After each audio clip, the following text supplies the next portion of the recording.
कि अल्लाह के नबी सल्लल्लाहु अलैहि वसल्लम के जमाने में एक औरत जिसका बेटा मैदान जंग में जंग लड़ रहा है, मैदान जंग में जंग लड़ रहा है और लड़ते लड़ते वो बेटा कत्ल कर दिया गया, वो बेटा शहीद कर दिया गया।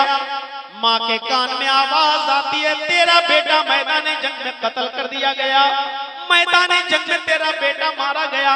उस औरत ने जल्दी से चादर ओढ़ी, जल्दी से पैरों में सॉफ्ट मोजे पहने और जल्दी से हाथों में ग्लव्स पहने। उसने अपने पैर छिपाए, हाथ छिपाया, अपने सर पे चादर डाली, सिर्फ एक आंख खुली हुई है। अबू दाऊद किताबुल जिहाद देखिए, जल्दी से उसने अपनी जिस्म पर चादर लपेटी और मैदान जंग में चली गई अपने बेटे की लाश देखने के लिए कि मेरा बेटा मैदान जंग में कहाँ है, किस हाल में पड़ा है। मैदान जंग में जाती है तो चीख कर कहती है, आई नबनी, आई नबनी, मेरा बेटा कहाँ है, मेरा बेटा कहाँ है। लोगों ने कहा तुम कौन हो? उसने कहा मैं उस बच्चे की माँ हूँ जो मैदान जंग में कत्ल कर दिया गया, मेरा बेटा मैदान जंग में मार डाला गया, मैं अपने बेटे को देखने आई हूँ। उसको उसके बेटे की लाश के पास लाया गया, वो अपने बेटे की लाश को देख रही है। लोगों ने कहा तेरा बेटा मैदान जंग में मरा है, शहीद हो गया है, कत्ल कर दिया गया, और तू अपना चेहरा छिपाकर, अपना जिस्म छिपाकर अपने बेटे को देख रही है। इस हाल में भी तू इतना पर्दा कर रही है, तू इस हाल में अपने बेटे को देख रही है, इस हाल में कि अगर कोई औरत ये सुन ले कि मेरा बेटा मर गया तो वो पागल हो जाती है, उसको अपने कपड़ों का होश नहीं रहता, उसको अपने पर्दे का होश नहीं रहता, उसको अपने बालों का होश नहीं रहता, वो पागल सी हो जाती है। और तूने सुना कि मेरा बेटा मैदान जंग में शहीद हो गया और तू कपड़े में मलबूस छिपी हुई चेहरा छिपाकर इस हाल में अपने बेटे को देख रही है। इस हाल में तेरा बेटा शहीद पड़ा है और इस हाल में भी तू इतना पर्दा कि तेरा चेहरा तक नहीं दिख रहा है। उस औरत ने जो जवाब दिया वो अबू दाऊद में मौजूद है। उस औरत ने जवाब दिया, इन उर्ज़फ़नी फलन उर्ज़ हयाई, लोगों मैदान जंग में मैंने अपना बेटा खोया है, मैंने अपनी हया नहीं खोई, मैंने अपना पर्दा नहीं खोया। मैदान जंग में मैंने अपनी औलाद को, अपने बेटे को खोया है, अपनी हया नहीं खोई, अपना पर्दा नहीं खोया। इस हाल में भी उसने पर्दा किया। नेपाल वालों और धनोषा वालों जलसा करा रहे हो ना। हालत यह है कि मेला लगाए हो, हालत यह है कि इस जलसे में भी तुम्हारे घर की औरतें अपने बच्चों को झुला रही हैं और शॉपिंग कर रही हैं। मर्द और औरतों का इज्तिमा एक साथ है। मैदान जंग में उसका बेटा शहीद, इसके बावजूद वो अपना चेहरा नहीं खोल रही है। अपनी औरतों को पर्दा कराओगे? ये हया हमारी औरतों में कहां से आए? आज तो ईद का दिन है औरतों के लिए, हमें मर्द खामोश नजर आ रहे हैं लेकिन औरतों की आवाज अभी तक स्टेज पे आ रही है। ये खामोश रहने वाली कौम नहीं है। और जलसे में तो इनका इंतजाम इतना करीब करना ही नहीं चाहिए। रेडियो का बटन बंद करो, रेडियो तो बंद हो जाएगा, लेकिन औरत इतनी बड़ी मुसीबत है कि लाख इसका थूथड़ा बंद करो, होने वाला नहीं।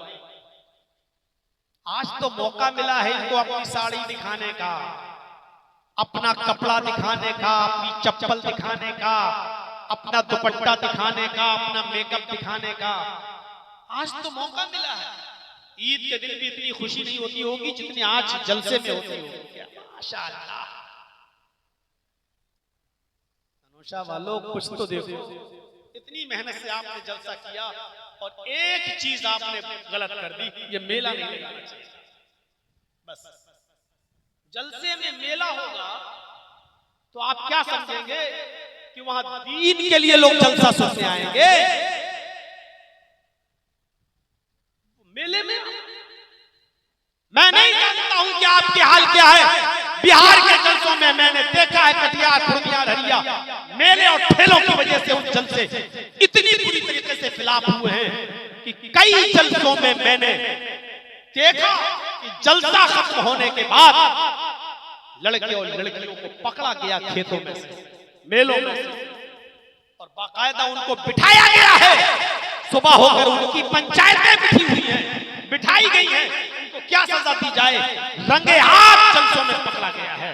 ये मेले लगाओगे तो बेपर्दगी फैलेगी, बेहयाई फैलेगी, बेशर्मी फैलेगी। आप क्या समझते हो कि औरतें चूड़ियां खरीदने नहीं जाएंगी मेले में? जलेबियां भी खरीदेंगी और वहां जाएंगी जहां मर्दों की भीड़ ज्यादा होगी। क्या जरूरत है? मैं एक मिसाल देता हूं, बहुत भौंडी मिसाल, नहीं देना चाहिए लेकिन क्या करूं, दिल नहीं मानता, दे देता हूं। जैसे एक कुतिया के पीछे 10-10 कुत्ते लगे रहते हैं ना, यही हाल जलसों का भी हो चुका है। एक एक लड़की के पीछे 10-10 आवारा कुत्ते घूम रहे हैं। नहीं देना चाहिए मिसाल, लेकिन देना पड़ती है। मैं जानता हूं कि अब होम्योपैथिक दवा से तुम्हारा मर्ज ठीक नहीं होगा, इसलिए ऑपरेशन करना पड़ रहा है। जलसों में मेले लगाएंगे।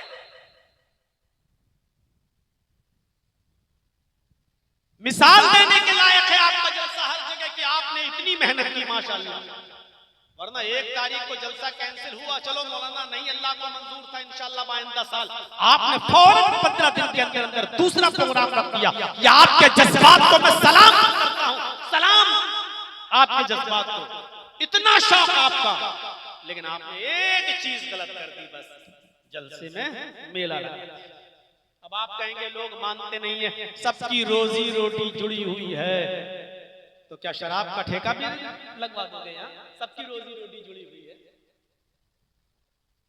मैं आ रहा था, हमारे मस्तान साहब कह रहे थे सबकी रोजी रोटी जुड़ी हुई है, तो शराब बेचने वाला भी तो शराब बेचता है, वो भी यहाँ शराब की दुकान खोल ले, आप खोलने दोगे? जब नहीं खोलने दोगे तो ये बेपर्दगी भी हो रही है। आप कैसे जलसे के अंदर बेपर्दगी? हम तो उन शादियों में भी कटाक्ष करते हैं जहां खड़े होकर खाने के सिस्टम चल रहे हैं आजकल बड़े बड़े शहरों में। हमें नहीं मालूम आपके नेपाल में क्या सिस्टम है। अब शादियों में खड़े होकर सिस्टम चलता है। एक तो चोर और डकैत आ जाते हैं। चोर और डकैत जानते हो ना किनको कहते हैं? ये बारातियों को मैं कह रहा हूं, 250-300 आदमी लड़की वाले के घर चले गए। ये सबसे बड़े डाकू हैं, डाकू, ये लुटेरे हैं। हाजी साहब के लड़के की बारात जा रही है। हाजी साहब हज करके आए, सऊदी अरब का रुमाल डाले हुए हैं, मुंह में पान खा रहे हैं, लंबी दाढ़ी। जर्जी साहब ने पूछा, हाजी साहब कहां जा रहे हो? बेटे की बारात जा रही है। मुंह में पान, बेटे की बारात जा रही है। बारात 300 आदमी जा रहे हैं बारात। ये 300 बाराती नहीं, लुटेरे हैं, लुटेरे। ये डाकू हैं जो लड़की वाले के घर लूटने जा रहे हैं, खाने नहीं ठूसने जा रहे हैं। लगेगा बुरा, लगता रहे। क्यों जाते हो भाई लड़की वाले के घर? क्या हक है तुम्हारा? साहब दावत मिली है, लड़की वाले ने दावत नहीं दी है, दावत लड़के वाले ने दी है। लड़के के घर खाओ ना। नहीं साहब, लड़की के बाप ने कह दिया था लड़के के बाप से कि आप 300 आदमी ला सकते हो। तुम लड़की के बाप की मजबूरी को उसकी इजाजत कह रहे हो? शर्म नहीं आती तुम्हें? तुमने कहा था कि हमारे रिश्तेदार सब जोड़कर 250-300 बन रहे हैं, तब उसने इजाजत दी कि ले आओ। तुम लड़की के बाप की मजबूरी को इजाजत कहते हो? शर्म नहीं आती?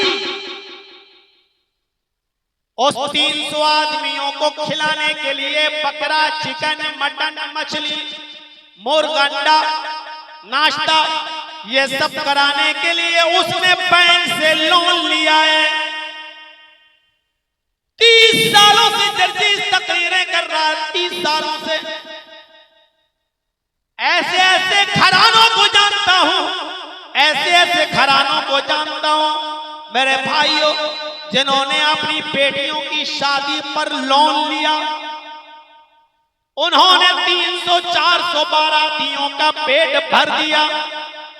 उनको उनकी मर्जी के मुताबिक chicken, mutton, fish fry item सब नाश्ता करा दिया। बैंक का लोन अदा करने के लिए, बैंक का कर्जा अदा करने के लिए उन्होंने अपने 20 साल खत्म कर दिए। पता चला अब तक उन्होंने जो पैसा जमा किया वो सूद था, अभी जो रकम ली थी वो बाकी है। 20 साल के बाद भी वो आज भी मेरे भाइयों अपनी बेटियों के नाम पर कर्ज लिया हुआ बैंक का अदा नहीं कर पा रहे हैं। 20 साल से जो जमा किया है वो सूद में गुजर गया, मूलधन अभी बाकी है। और बेगैर तो लड़की वालों के यहाँ किस मुंह से खाने चले जाते हो? तुम्हारा कलेजा कितना बड़ा है? तुम लड़की के घर बैठकर कैसे अपने हलक से पानी उतार लेते हो? तुम चिकन और मटन का आइटम कैसे उतार लेते हो? तुम्हारे पेट में जाने के बाद कैसे वो हजम हो जाता है? तुम्हारी गैरत क्यों नहीं जागती? तुम्हें शर्म क्यों नहीं आती? तुम लड़की वाले के यहाँ कैसे खा लेते हो? तुम्हें हया क्यों नहीं आती? तुम्हें शर्म क्यों नहीं आती? आज भिगो भिगो के मारूंगा तुम्हें। कैसे लड़की वाले क्या ठूस लेते हो? शर्म नहीं? कैसे तुम्हारी अरे मौलाना साहब हम क्या ठूस लेते हैं? मौलवी साहब भी तो ठूस लेते हैं। मौलवी तो सबसे पहले चला जाता है साहब, उसको तो 1000 रुपया मिलेगा निकाह पढ़ाने का। अब तो ज्यादा हो गया ना? कितना? 10,000? कितना? 12 नेपाली 12। हमारा ही इलाका ठीक है भैया, आप लोग तो बहुत आगे बढ़ गए। 12,000 निकाह पढ़ाने का ठीक है, चलो मौलवी को आप दे रहे हैं। अब आप कहोगे लो मौलवी के नाम पे आई थी, कितनी जल्दी मौलाना साहब ने अपनी बिरादरी को बचा लिया, कितनी जल्दी बचा लिया। मेरे भाइयों मैं इसको बचा नहीं रहा हूं, मैं ये कह रहा हूं इन सारे उलमा को अब मीटिंग करनी चाहिए और तय कर लेना चाहिए कि जिस जगह पर ये 200, 250, 300 आदमियों की बारात होगी उस जगह हम निकाह पढ़ाने नहीं जाएंगे। ये बारात का सिलसिला खत्म होना चाहिए, जहेज की डिमांड खत्म होनी चाहिए।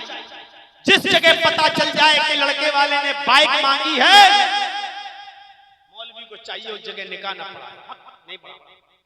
मौलाना साहब मैं नहीं जाऊंगा, दूसरा पढ़ा देगा, उसका बाइकाट करो जो दूसरा पढ़ाने। ये चीज होनी चाहिए।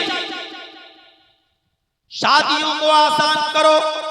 अल्लाह के नबी जनाब मोहम्मद रसूलुल्लाह सल्लल्लाहु अलैहि वसल्लम ने इन तमाम चीजों में आसानियां पैदा फरमाई।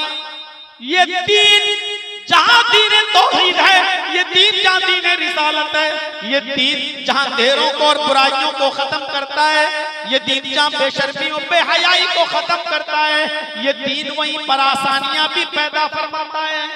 आसानी पैदा करो, आसानी।